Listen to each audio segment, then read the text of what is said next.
अभी हम मौजूद हैं शाहजहाँपुर रिको कार्यालय में और यहाँ हम गहलोत औद्योगिक क्षेत्र से जुड़े हुए उद्योगपतियों से जानेंगे कि राज्य सरकार के आने वाले बजट से उनकी क्या अपेक्षा है और वह क्या चाहते हैं। हमारे पास यहाँ अभी मौजूद हैं गहलोत औद्योगिक क्षेत्र से जुड़े हुए बड़े उद्योगपति। हम उन्हीं से जानेंगे कि अभी जो राज्य सरकार का जो बजट आने वाला है उसमें आपकी क्या मांगे हैं। हमें ये गहलोत इंडस्ट्रियल एरिया है, इसमें 300 इंडस्ट्रीज है और इस एरिया का सबसे बड़ा रेवेन्यू टैक्सेज में हम दे रहे हैं।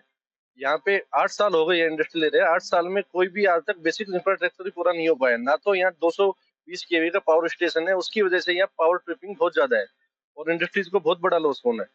बेसिक इंफ्रास्ट्रक्चर हमें पूरा हो जाए। इसमें बेसिक इंफ्रा भी हमें गवर्नमेंट देती है, रोड, लाइट, रोड, पानी और ये इलेक्ट्रिसिटी, तो हमारे इंडस्ट्रीज के लिए बहुत अच्छा होगा। नहीं तो यहाँ से हमारे इंडस्ट्री प्लान करने को तैयार है। कुछ इंडस्ट्री यहाँ से राजस्थान से हरियाणा और गुजरात में जाने के लिए प्लान कर रही है। आप लीमड़ा क्षेत्र से जुड़े हुए हैं, लीमड़ा के निवासी भी हैं, तो क्षेत्र के लिए भी राज्य सरकार से क्या बजट की मांग है? क्षेत्र में तो पानी की सबसे बड़ी समस्या है, पानी और इलेक्ट्रिसिटी का बिल्कुल जरूरी होना है। हमारे पास अभी और भी उद्योगपति हैं, हम उन्हीं से जानेंगे कि सर राज्य सरकार का 10 जुलाई को बजट पेश होना है, तो अभी आप बजट में क्या मांग करते हैं और बेसिक इंफ्रास्ट्रक्चर हमारे इंडस्ट्रियल एरिया को नहीं दिया जा रहा है। आज के दिन उद्योग को हम बिना बिजली के चलाएं कैसे? आप एक दिन में इतने इतने पावर कट्स देते हैं। हमारी इंडस्ट्री में एक पावर कट के बाद हम लोग मशीनों को 4-4 घंटे चालू नहीं कर सकते हैं। लेबर हमारी खाली बैठी रहती है। नुकसान पे नुकसान। हमसे कमिटमेंट लिए गए थे जो हमने सारे पूरे किए इन्वेस्टमेंट के। आज जब सरकार की कमिटमेंट की बात आती है तो हमें बेसिक इंफ्रास्ट्रक्चर नहीं दे रही है, जो उनको बजट में लाके जो भी उस पर एक्सपेंशन करना है, खर्चा देना है। हमारे यहाँ पे 220 केवीए का सबस्टेशन बहुत दिनों से सरकार ने फाइल उसको साइन कर दिया, उसके बाद बिजली विभाग उस फाइल के ऊपर बैठा रहा। अभी उसका जीएसटी जमा होगा, फिर 2 साल में वो बनेगा, तब तक हम इंडस्ट्री यहाँ पे कैसे चलाएं? तो सरकार को इमीडिएटली अपने बजट में इसको प्रायोरिटी पे लेके बेसिक इंफ्रास्ट्रक्चर, बिजली, पानी और सड़क, इस पे काम करना चाहिए ताकि हम लोग यहाँ पे सर्वाइव कर सके। वरना ऑप्शन कोई बचती नहीं है, हमको यहाँ से जाना पड़ेगा। ये बहुत बड़ी बात है कि यहाँ से इंडस्ट्री छोड़ के इनको जाना पड़ेगा अगर इनकी मांगे पूरी नहीं हुई। तो हमारे पास और भी अभी साथी हैं, तो सर क्या मांग है आप? सबसे पहले वो बिजली की है, क्योंकि बिजली की आपूर्ति नहीं होगी तो इंडस्ट्रीज कैसे चलेगा। बिजली की आपूर्ति के लिए सरकार से यही मांग करते हैं कि बिजली की आपूर्ति करे और जो भी जल की व्यवस्था है वो भी कम है, इसलिए जल और बिजली इम्पोर्टेंट है। बड़ी बात यह है कि पानी और बिजली की एक बहुत बड़ी समस्या है और यह इनकी प्रमुखता से मांग है। सर 10 जुलाई को राज्य सरकार का बजट भी पेश होना है, तो उसमें आप गहलोत औद्योगिक क्षेत्र से जुड़े हुए हैं, आप बड़े इंडस्ट्रीज हैं, उद्योगपति हैं, तो आपकी राज्य सरकार से क्या मांग है? देखिए, as a industrialist Gehlot manufacturing association, सबसे पहले हमारी तो डिमांड यही है कि हर इंडस्ट्री वाले ने यहाँ बहुत बड़ा इन्वेस्टमेंट किया है, अपना पूरा बैंक से लोन लेके अपना जो भी अदर सोर्स है इन्वेस्ट किया है। और आज की डेट में सबसे बड़ी चुनौती क्या आ रही है, बेसिक चीजें ना होने की वजह से, जैसे इलेक्ट्रिसिटी में, उसकी वजह से इंडस्ट्रियाँ ऑपरेशन में आई हैं लेकिन प्रोडक्शन पूरा नहीं कर पा रही।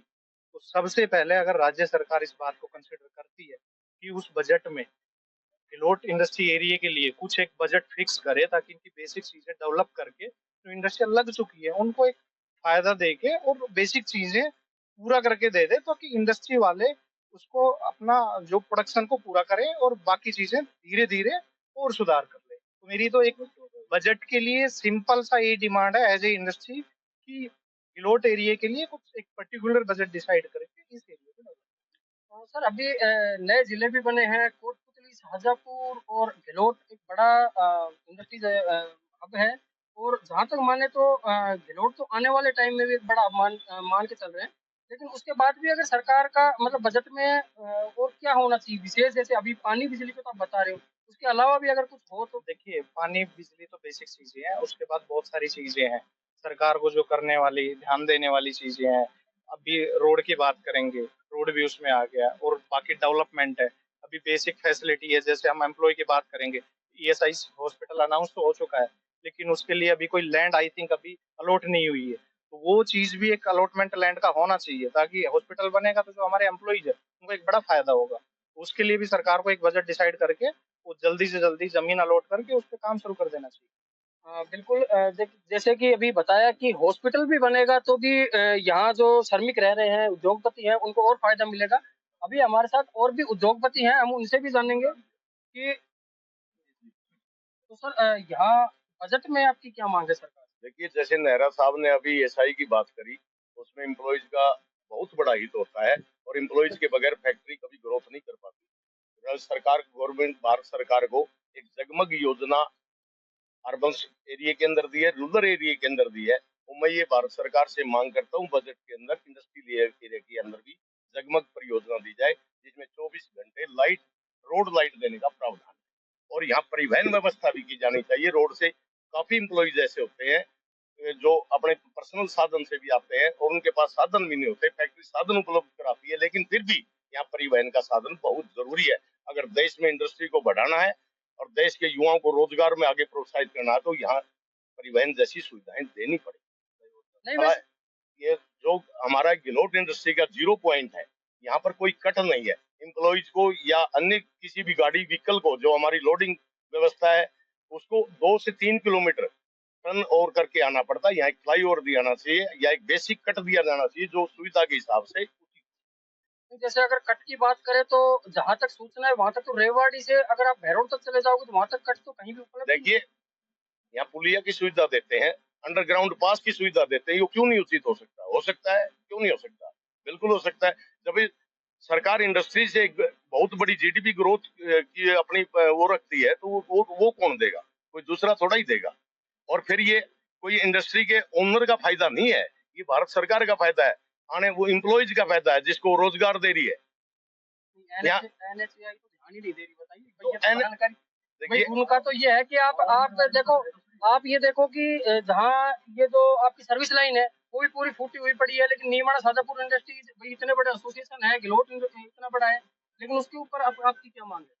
उसके ऊपर मांग है इसको सुचारू रूप से उचित किया जाए और सुचारू तरीके से चला जाए ताकि इंफ्रास्ट्रक्चर बढ़ सके तो उसमें ग्रोथ भी बढ़ेगी। बिल्कुल, अभी हमारे साथ और भी उद्योगपति हैं। सर हम इन्हीं से जानेंगे। सर आपकी मुख्य तौर पर अभी जो 10 जुलाई को बजट आना है उसमें आपकी सरकार से क्या मांग है? देखिए, हमारी कुछ बेसिक रिक्वायरमेंट्स है। अगर कोई भी इंडस्ट्री चलानी है तो बेसिक रिक्वायरमेंट्स होती है। आई थिंक सबसे बेसिक रिक्वायरमेंट जो आती है बिजली की, जो हमारा आज का सबसे बड़ा मुद्दा है। हमने अपनी थॉट्स कोशिश करी कहीं पे चार्ट में रखी जाए, बिजली की वजह से कितने यूनिट गिलोट से एग्जिट होगा जब सरकार जागेगी। तो हमारे सरकार से सिंपल जवाब चाहते हैं, कितने यूनिट बंद हो जाए कि जब सरकार जागेगी कि बिजली तब दो जब इतने लोग निकल जाएंगे। आज ही हमने अपने ट्विटर के अंदर में, जो सा हमारा ट्विटर का हैंडल है GMA गहलोत, हमने उसके अंदर हाईलाइट किया है कि एक वहाँ पे व्हाट्सएप पे आया है कि कंपनी एग्जिट करना चाह रही है, हरियाणा में शिफ्ट कर रही है। और अभी हमने ऑलरेडी सुना है कि एक बड़ा यूनिट यहाँ से शिफ्ट हो रहा है। वो क्यों हुआ है? कहीं ना कहीं पे इलेक्ट्रिसिटी की वजह है। तो हमारे कुछ सिंपल सवाल है कि बिजली की वजह से कितने यूनिट बंद होने पे सरकार जागेगी, या बिजली नहीं तो उत्पादन नहीं। तो भाई साहब ने अभी बोला कि उत्पादन नहीं तो आगे रोजगार नहीं। तो सरकार को रोजगार देने के लिए प्राइवेट से अगर साथ लेना है तो उनको बेसिक चीजें तो देंगे ना, वो नहीं दे रहे हैं उसके अंदर में। तो भाई सिर्फ मांगे 2-3 चीजों की है कि बिजली रेगुलरली देते जाए। एक कल की अगर हम बात को हाईलाइट करें, 8 घंटे बिजली नहीं आई है कल। आप बताइए कि 8 घंटे बिजली ना आने पे बंदा काम कैसे करेगा, इंडस्ट्री कैसे काम करेगी? और आप कहते हैं कि इंडस्ट्री रोजगार लाए, इंडस्ट्री पैसे लगाए, कहाँ से करेगा? हम बिजली बेसिक नहीं दे पा रहे। हमारे पास, हम सरकार के पास चाह रहे हैं कि ये सब चीजें हाईलाइट करे कुछ हमारे ट्विटर हैंडल के बेसिस पे, और आप सब लोगों के माध्यम से हम चाहते हैं कि सरकार के पास ये चीज पहुंचे कि बिजली के बिना इंडस्ट्री नहीं चल सकती। तो अगर आप गहलोत को शाहजहांपुर जैसा एरिया नहीं बनाना चाहते, डेड नहीं बनाना चाहते, तो थोड़ा सा ध्यान दीजिए और बिजली की पूर्ति जल्दी से जल्दी कराइए आप। बिल्कुल, ये बहुत बड़ी बात है कि अगर शाहजहांपुर औद्योगिक क्षेत्र का जैसा अगर आप गिलोट नहीं बनाना चाह रहे हैं तो गिलोट इंडस्ट्रीज की और सरकार ध्यान दे। इनका एक बड़ी बात भी है कि इनका एक स्लोगन जो इन्होंने मतलब GMA गिलोट, जो कि ट्विटर हैंडल के माध्यम से यह सरकार तक बात पहुंचाना चाह रहे हैं, पोस्टरों के माध्यम से बात पहुंचाना चाह रहे हैं, जिसमें है कि बिजली की वजह से कितनी जो कंपनियां हैं या गिलोट से जाएगी तब सरकार जागेगी, और यहाँ पर बेरोजगारी बढ़ेगी या तब सरकार जागेगी। अभी हमारे साथ और भी उद्योगपति हैं, हम उनसे भी जानेंगे कि सर जो 10 जुलाई को जो बजट पेश होना है उसमें सरकार से आपकी क्या मांग है? यही मांगे हैं जो हमारे अध्यक्ष जी ने रखी हैं, जो कि अपना ESI हॉस्पिटल के बारे में डेवलप गिलोट इंडस्ट्रियल एरिया में करा जाए। और सबसे मुख्य कारण जो हमारा बिजली का है, बिजली पावर का, ये जो सरकार है थोड़ा जागे। सरकार के ऊपर विश्वास लोगों ने जताया है, इसलिए इतना बड़ा गिलोट इंडस्ट्रियल एरिया आज डेवलप हुआ है। सरकार को, जब उद्योगपतियों ने सरकार पे अगर विश्वास जताया है तो सरकार को भी उद्योगपतियों को कुछ ना कुछ राहत देनी चाहिए। बिजली का परमानेंट सॉल्यूशन निकाल देना चाहिए और फ्लाईओवर का जल्द से जल्द निर्माण हो, जिससे कि गलोट इंडस्ट्रियल एरिया में अप्रोच बढ़िया हो सके। धन्यवाद। बिल्कुल, अभी हमारे साथ और भी उद्योगपति हैं, हम उनसे भी जानेंगे कि सर जो राज्य सरकार का जो बजट पेश होना है 10 जुलाई को, उसमें आपकी क्या अपेक्षा है और क्या चाहते हैं? बजट से पहले तो कुछ और भी बहुत ज्यादा बातें हैं। अब जैसे बताया 8 घंटे का बिजली का कट है। किसी इंडस्ट्री के लिए अगर बिजली नहीं है तो इंडस्ट्री करो कैसी करेगी? आपकी गाड़ी है, कितनी भी बड़ी गाड़ी हो, कितना भी अच्छी गाड़ी हो, फ्यूल नहीं है तो फिर गाड़ी कैसे चलेगी? 8-8 घंटे का पावर कट है। इंडस्ट्रियलिस्ट के ऊपर बर्डन है, वो लेबर का पैसा देगा, बैठिए। प्रोडक्शन आ नहीं रही, प्रोडक्शन आ रही है तो रिजेक्शन में जा रही है, तो वो उसका तो डेली का लॉस हो गया बहुत ज्यादा। और फिर दूसरा मोर ओवर, जो पावर कट है वो अनशेड्यूल्ड है, उनके बारे में कोई आगे इंटीमेशन नहीं होती। फिर उसके बाद पावर का चार्जेज इतने, और सिक्योरिटी डेट गुना सिक्योरिटी बढ़ा दो बैकडेट से। अगर आपकी जो सिक्योरिटी है वो ज्यादा होगी, आप इतने पैसे और जमा कराइए, नहीं तो आपका मीटर काट देंगे, हम डिस्कनेक्ट कर देंगे। बिजली नहीं है, सिक्योरिटी बढ़ा दो, डिस्कनेक्ट की धमकी। ऐसे इंडस्ट्री कैसे चलाएंगे? किसी इंडस्ट्री के लिए सबसे नंबर 1 रिक्वायरमेंट होती है बिजली। बिजली और पानी जहाँ नहीं है वहाँ इंडस्ट्री की ग्रोथ नहीं हो सकती। बिल्कुल, इनका ये कहना है कि जहाँ पानी नहीं, जहाँ बिजली नहीं, वहाँ ये इंडस्ट्रीज कैसे चलाएंगे?